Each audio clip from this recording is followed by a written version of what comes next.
በአማራ ክልል የአብይ አህመድ አገዛዝ በሚሊሻና በአድማ ብተና አሰልጥኖ ለውጊያ ስምሪት ከሚልካቸው 90% የሚሆኑት ፋኖን እየተቀላቀሉ መሆኑን አንድ የክልሉ መንግስት ሰነድ አመለከተ። ካለፈው ወር መጨረሻ አንስቶ በአማራ ክልል ለአድማ ብተናም ሆነ ለመከላከያ ሰራዊት ምልመላ መቆሙም ታውቋል። በተለያዩ ወታደራዊ ማሰልጠኛ ካምፖች በስልጠና ላይ የሚገኙ የአማራ ተወላጆች ላይም ክትትል እየተደረገ እንደሆነ ነው ለአንከር ሚዲያ በደረሰ መረጃ ላይ ተመለከተው። የአብይ አህመድ አገዛዝ በአማራ ክልል መከላከያ ሰራዊቱ የጸጥታውን ኃላፊነት ለክልሉ መንግስት አስረክቦ ወደ መደበኛ ካምፕ ይገባል በሚል እንቅስቃሴ በጀመረበት በዚህን ወቅት የሚሊሻና አድማ ብተና ሰራዊቱ በከፍተኛ ቁጥር ፋኖን በመቀላቀል ላይ መሆኑ እየተገለጸ ነው። ሰሞኑን በስልጠና ላይ ያሉ ከ800 በላይ የአድማ በታኝ ምልምል ወታደሮች ወደ የቤተሰቦቻቸው እንዲበተኑ መደረጋቸው የአብይ አህመድ አገዛዝ ከፍተኛ ጣብቂኝ ውስጥ መግባቱን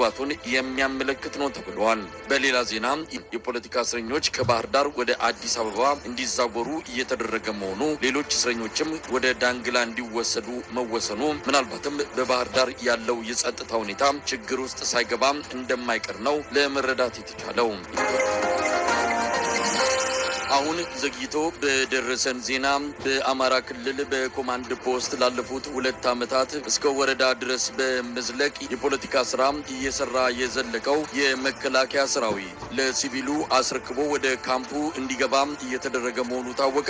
ማምሻውን በደረሰን መረጃ በአማራ ክልል ርዕሰ መዲና ባህር ዳር በክፍለ ከተሞች ጭምር መዋቅር ዘርግቶ ሲንቀሳቀስ የነበረው የመከላከያ ኮማንድ ፖስት ወደ መኮድ ተጠቃሎ እንዲገባ በመደረግ ላይ ነው። ሲቪሉ አስተዳደር ሙሉ በሙሉ አቅም ባልፈጠረበትና ከፍተኛ ውዝግብ በጸጥታ አመራሩ መሃል ባለበት በዚህ ወቅት መከላከያ ኃይሉ መዋቅሩን እያነሳ ለሲቪል አስተዳደሩ በማስረከብ ወደ ካምፕ መግባቱ ከፍተኛ ክፍተት ይፈጥራል በሚል የፖለቲካ አመራሩ ለፌዴራል መንግስቱ ስጋቱን መግለጹም እየተነገረ ነው።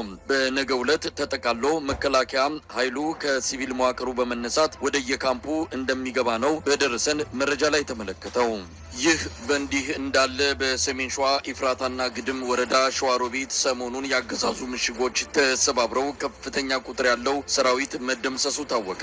ከቅርብ ጊዜ ወዲህ እንዲህ አይነት ኪሳራ በአገዛዙ ላይ ሲደርስ የትላንትናው ከፍተኛ እንደሆነ ነው ለማወቅ የተቻለው። በአማራ ፋኖ የሰሜን ሸዋ ጠቅላይ ግዛት እዝ ካለፉት 3 ቀናት ወዲህ በተለያዩ የሰሜን ሸዋ ቀጠናዎች በርካታ ውጊያዎችን ማድረጉን አስታውቋል። መስመራዊ መኮንኖች ጭምር የተገደሉባቸው ውጊያዎች መሆናቸው በአገዛዙ ሰራዊት ላይ የደረሰው ኪሳራ ከፍተኛ መሆኑን የሚያሳይ ነው ይላል የአማራ ፋኖ ሸዋ ጠቅላይ ግዛት እዝ ህዝብ ግንኙነት ኃላፊ ሻለቃ አበበ ሙላት።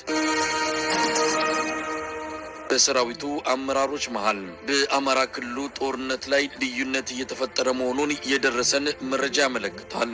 ሆን ተብሎ የተሳሳተ መረጃ ተሰጥቶናል አሊያም በሰራዊቱ ውስጥ ሳቦታጅ የሚያደርግ ኃይል ገብቷል ሲሉ ፊልድ ማርሻል ብርሃኑ ጁላ መግለጻቸውን ከደረሰን መረጃ ለማወቅ ተችሏል። አማራ ክልል የገጠመን ኪሳራ ከትግራዩ የ2 ዓመቱ ጦርነት የከፋ ነው። በተለይ በተዋጊ ሰራዊታችን ላይ የደረሰው ኪሳራ በትግራይ ከገጠመን ይበልጣል ያሉ ፊልድ ማርሻሉ ይህም የሆነው ስለ ፋኖ ቁመና ትክክለኛ መረጃ ይዘን ወደ ጦርነቱ ባለመግባታችን ነው ሲሉም በቁጭት ተናግረዋል።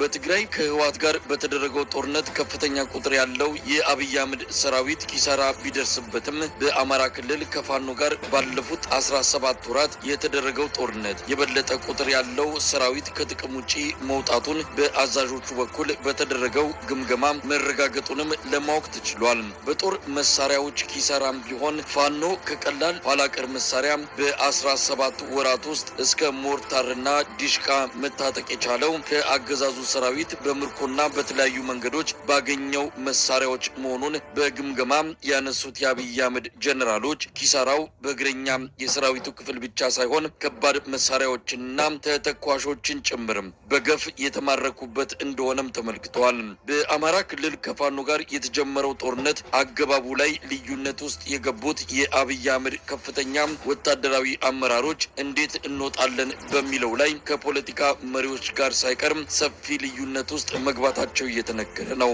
አብይ አህመድ አሁን ባለው ሁኔታ ስለ አማራ ክልሉ ጦርነት ግልጽ የሆነ የመውጫ ስትራቴጂ እንደሌለው የሚገልጹት የአንከር ሚዲያ ምንጮች በአጠቃላይ ብልጽግና በግራ መጋባት ውስጥ እንደሚገኝ አመልክተዋል።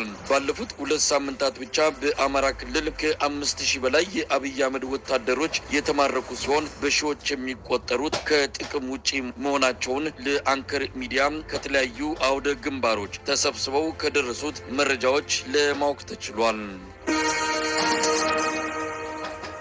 በተለያዩ የአማራ ክልል አካባቢዎች የህልውና ተጋድሎ ተጠናክሮ እየተካሄደ ነው።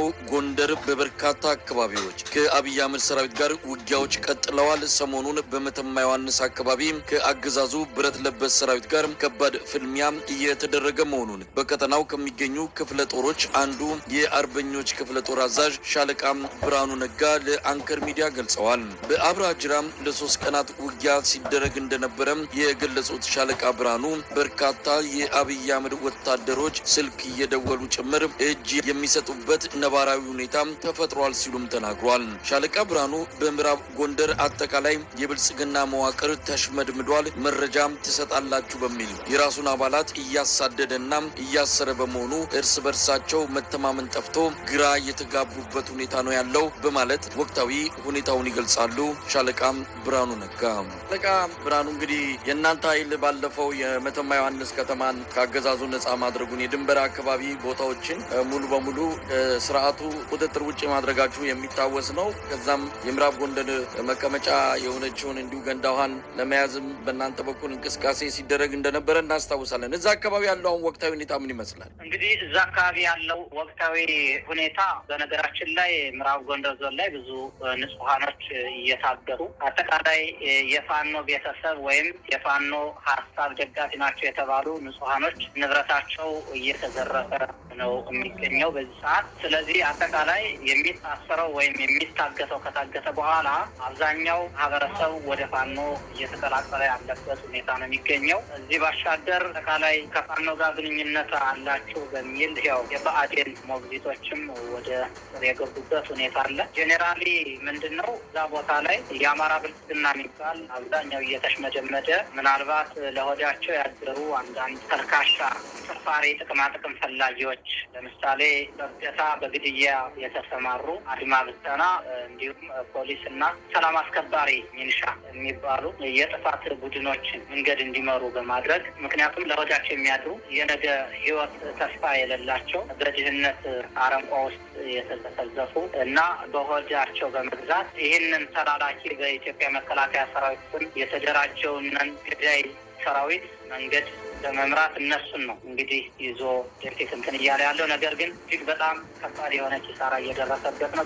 በስርዓቱ መዋቅር ውስጥ በጸጥታ ዘርፍ ያሉ ከኛ ጋርም በተለያየ መንገድ የሚገናኙ የተለያዩ መረጃዎችን እየሰጡን የድል ባለቤትም እያደረጉ የሚገኙ ጓዶችም አሉ።